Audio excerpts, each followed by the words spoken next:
खुदावंत को मैं धन्यवाद देता हूँ। परमेश्वर पिता ने फिर से समय दिया कि हम आज की इस सुबह के समय परमेश्वर के कलाम को सीखें। मेरे साथ पढ़ सकते हैं यिर्मयाह की पुस्तक 17 अध्याय उसका 11 पद। जो अन्याय से धन बटोरता है वह उस तीतर के समान होता है जो दूसरी चिड़िया के दिए हुए अंडों को सेती है। उसकी आधी आयु में ही वह उस धन को छोड़ जाता है और अंत में वह मूढ़ ही ठहरता है।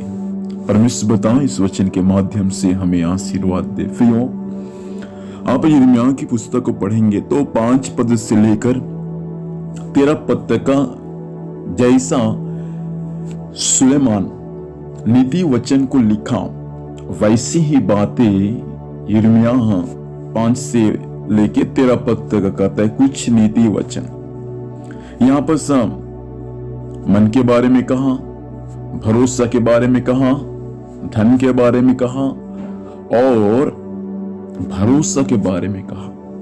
11 पद को हमने पढ़ा कि जो अन्याय से धन बटोरता है, मतलब गलत तरीके से जो पैसा कमाता है, उसके बारे में बाइबल क्या सिखाता है प्रियो, कि वह उस तीतर के समान है।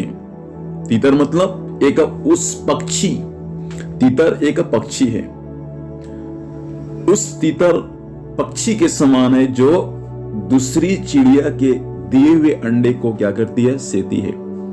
देखिए ये जो पक्षी है प्रियो, तीतर पक्षी, दूसरा तीतर अंडा दिया, लेकिन ये दूसरा तीतर उस दिए हुए तीतर के अंडे को क्या करती है, सेती है। वैसा ही है, आगे लिखा है, उसकी आधी आयु में ही वह उस धन को छोड़कर जाता है और अंत में वह मूर्ख ही ठहरता है। देखिए तीतर पक्षी दूसरे तीतर पक्षी के अंडे को सेती है और क्या होता है मालूम है, बाइबल ये सिखाता है प्रियो, वो अंडा इनका नहीं है, दूसरे का है और एक दिन उसको छोड़ना पड़ेगा क्योंकि वो उनका नहीं है। वैसा ही है जो अन्याय से गलत तरीके से 2 नंबरी काम करके पैसा कमाता है। पैसा कमाने का जरिया बहुत है, लेकिन ईमानदारी पूर्वक पैसा कमाए। कई लोग मुझे सुन पा रहे, मसीह में आने के बाद आप यदि ईमानदारी पूर्वक पैसा नहीं कमाते, गलत तरीके से पैसा कमाते हैं, तो पक्का है दुष्ट आत्मा आपके घर में डेरा डालेगा। रात के समय आप जब सोएंगे तो शैतान और दुष्ट आत्मा आपके छाती में बैठ के आपकी गला को दबाएगा। इसलिए प्रभु चाहता है कि गलत तरीके से पैसा ना कमाएं, 2 पैसा ही सही लेकिन ईमानदारी पूर्वक कमाएं। प्रभु का वचन साफ साफ बोलता है, आप 2 पैसा कमाए, चाहे 2 लाख कमाए, चाहे 2 करोड़ कमाए, मतलब नहीं है, लेकिन बाइबल सिखाता है फ्रियों कि ईमानदारी पूर्वक आप पैसा कमाएं। आप यदि ईमानदारी पूर्वक पैसा कमाएंगे, वो पैसा आपके घर के लिए, आपके परिवार के लिए और सही चीजों के लिए उपयोग होगा। नहीं तो गलत तरीके से पैसा आप कमाएंगे, आएगा जरूर आपके घर में, लेकिन जाएगा कहीं और रास्ते से।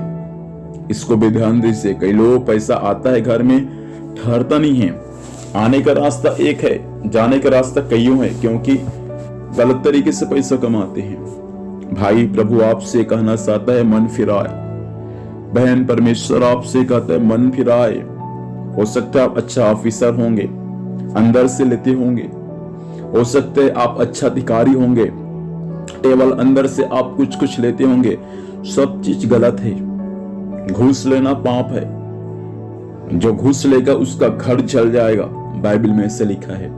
क्यों घूस लेना भाई, घूस लेना बंद करे, जो वेतन आपको मिलता है उसी वेतन में संतुष्ट रहे, नहीं तो घर भी चलेगा, आप भी चलेंगे, आपका भी जीवन नष्ट हो जाएगा। इसलिए गलत तरीके से पैसा जमा ना करें, किसी काम का नहीं आएगा। गलत तरीके से आप पैसा जमा करेंगे तो उस तीतर पक्षी के समान होगा जो दूसरे के अंडे को सेती है और एक दिन उसको छोड़ के जाना पड़ेगा।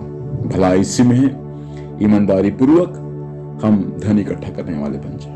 प्रार्थना करेंगे। खुदा बाप, धन्यवाद देता हूँ सुंदर समय दिया, वचन के अनुसार बात किया।